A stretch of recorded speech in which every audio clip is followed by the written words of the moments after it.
Today we will discuss about nucleic acid. आज हम लोग देखेंगे कि न्यूक्लिक एसिड क्या होता है। तो न्यूक्लिक एसिड को बोला जाता है कि न्यूक्लिक एसिड्स आर या nucleic acid is chain of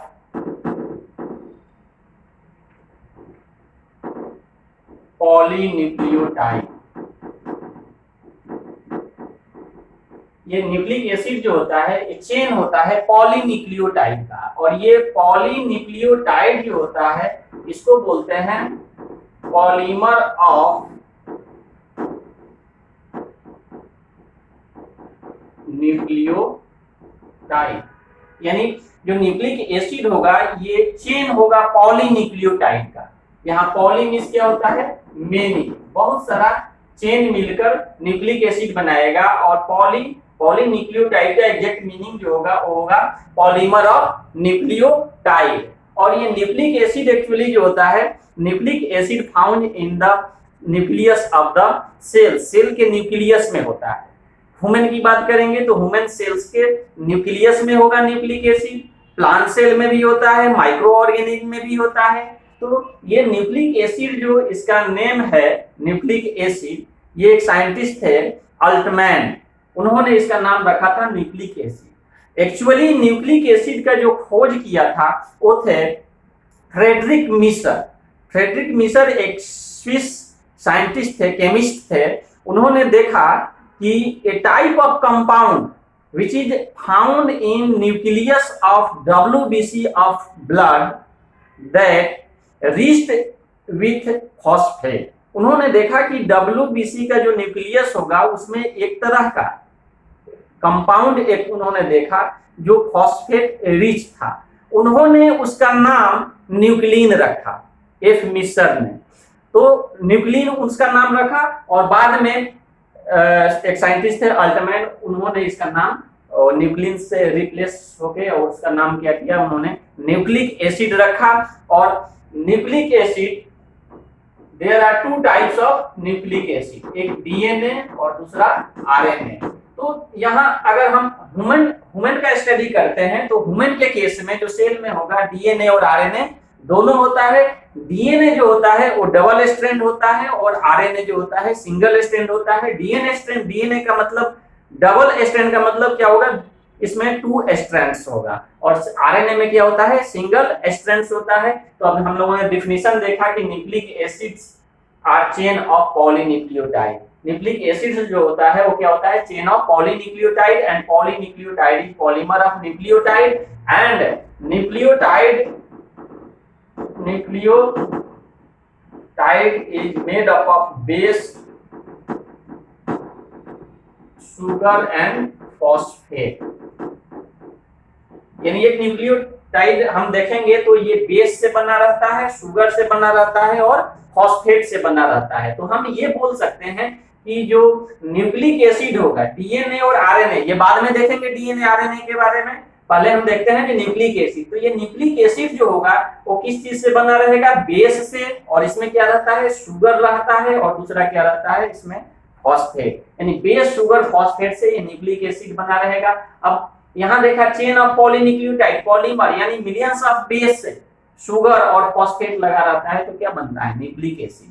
तो न्यूक्लिक एसिड में ये बेस जो होता है, ये there are 2 types of bases found in the nucleic acid. 2 तरह का बेस न्यूक्लिक एसिड में रहता है। उसको बोलते हैं, पहला जो होगा उसको बोलते हैं प्यूरिन बेस, ये होता है प्यूरिन बेस, और दूसरा जो होगा वो होता है पाइरिमिडीन बेस,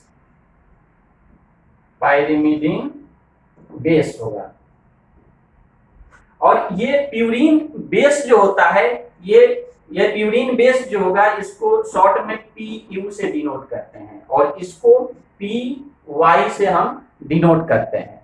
और प्यूरिन भी जो है ये 2 तरह का प्यूरिन होता है, एक होता है एडेनिन और दूसरा क्या है, गुआनिन। इसको शॉर्ट में A और ऐसे हम लोग G लिखते हैं। और पाइरिमिडीन जो होता है इसका एग्जाम्पल है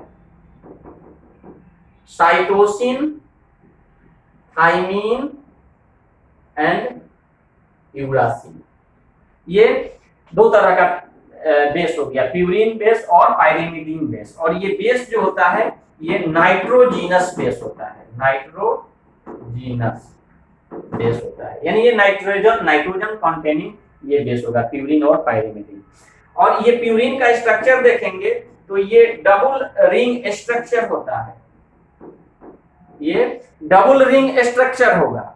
और ये पायरिमिडीन सिंगल रिंग स्ट्रक्चर होता है, ये सिंगल रिंग स्ट्रक्चर होता है। तो ये हो गया प्यूरिन का स्ट्रक्चर और ये हो गया पायरिमिडीन का स्ट्रक्चर। तो प्यूरिन में ये पोजीशन देखेंगे 1 2 3 4 5 6 7 8 9, यानी इसकी पोजीशन की बात करेंगे तो प्यूरिन में पोजीशन 9 पोजीशन होता है और पायरिमिडीन में पोजीशन 6 होगा, 1 2 3 4 5 6, यहाँ ये पोजीशन 6 होता है टोटल पोजीशन। ये डबल रिंग स्ट्रक्चर हुआ, डबल रिंग स्ट्रक्चर होता है और ये सिंगल रिंग स्ट्रक्चर होगा। और इसका मोलेकुलर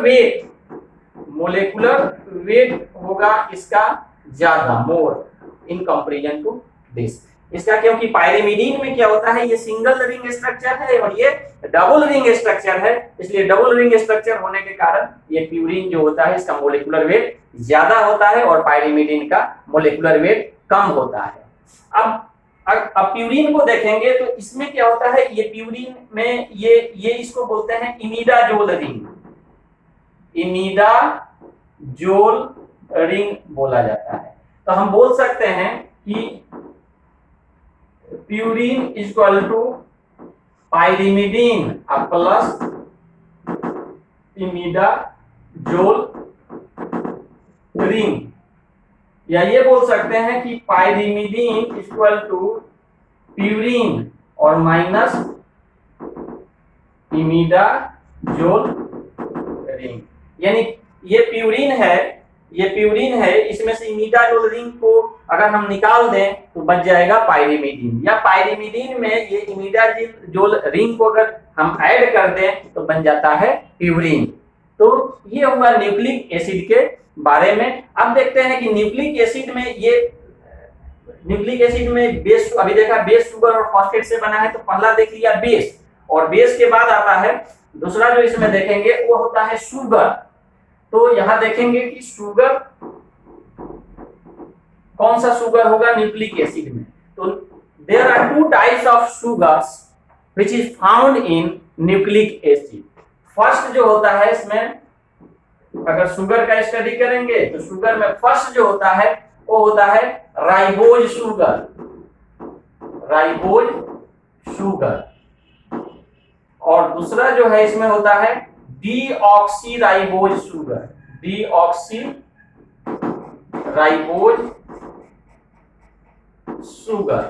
तो राइबोज शुगर है यानी कार्बोहाइड्रेट है, इसका स्ट्रक्चर देखेंगे तो इस तरह से स्ट्रक्चर होता है, यहाँ HOH, ये HOH, यहाँ H होगा, ये OH, नीचे में यहाँ H और यहाँ होता है CH2।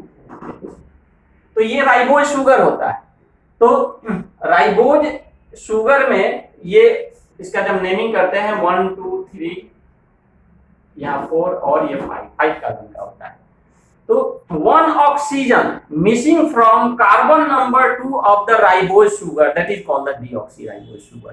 राइबोज शुगर के कार्बन नंबर 2 से एक ऑक्सीजन, यहाँ पे ये OH है तो ये राइबोज शुगर है, और यहाँ से डीऑक्सीराइबोज के केस में कार्बन नंबर 2 से एक ऑक्सीजन मिस कर जाता है, यानी यहाँ से हट जाता है, यहाँ से हट जाएगा, एक ऑक्सीजन हट गया तो केवल H बचा और यहाँ OH हुआ, ये CH2OH। तो इसको बोलते हैं डीऑक्सीराइबोज शुगर। तो एक ऑक्सीजन यहाँ से हट गया। तो जब हम न्यूक्लिक एसिड का टाइप पढ़ेंगे, जब देखेंगे कि डीएनए और आरएनए में क्या होता है, तो डीएनए में होता है डीऑक्सीराइबोज शुगर और आरएनए में क्या होगा, राइबोज शुगर। यानी ये शुगर रहेगा आरएनए में और इसके कार्बन नंबर 2 से एक ऑक्सीजन जब मिस कर जाएगा, वहां से डिलीट हो जाएगा, वहां से हट जाएगा, तो ये बन जाता है डीएनए डीऑक्सीराइबोज न्यूक्लिक एसिड। तो डीएनए और आरएनए का नाम जो पड़ा, क्यों? क्योंकि DNA contain deoxyribose nucleic acid, deoxyribose sugar, और आरएनए कंटेन राइबोज शुगर। तो इसलिए इसके on the basis of this इसका नाम पड़ा डीएनए एंड आरएनए। तो ये हो गया शुगर। और फिर आता है इसमें नेक्स्ट पॉइंट फॉस्फेट। फॉस्फेट यानी एक न्यूक्लियोटाइड, अगर मान लेते हैं कि ये दीवार जो है ये न्यूक्लिक एसिड है या डीएनए या आरएनए है, तो इसका ईंट जो होगा वो क्या होगा? न्यूक्लियोटाइड होगा, और वो क्या बना है? बेस शुगर और फॉस्फेट से। तो ये न्यूक्लियोटाइड को बोल सकते हैं कि ये क्या होता है? न्यूक्लिक एसिड का एक यूनिट है, जिससे क्या होता है कि न्यूक्लिक एसिड या डीएनए या आरएनए का क्या होगा? सिंथेसिस होगा या बनता है, तो उसमें यूनिट का काम करता है न्यूक्लियोटाइड, और न्यूक्लियोटाइड में होता है बेस शुगर फॉस्फेट। तो बेस हमने पढ़ा, यहाँ शुगर हमने देखा। अब देखेंगे फॉस्फेट। फॉस्फेट जो होता है बायोलॉजिकली इसको बोला जाता है फास्फोरिक एसिड।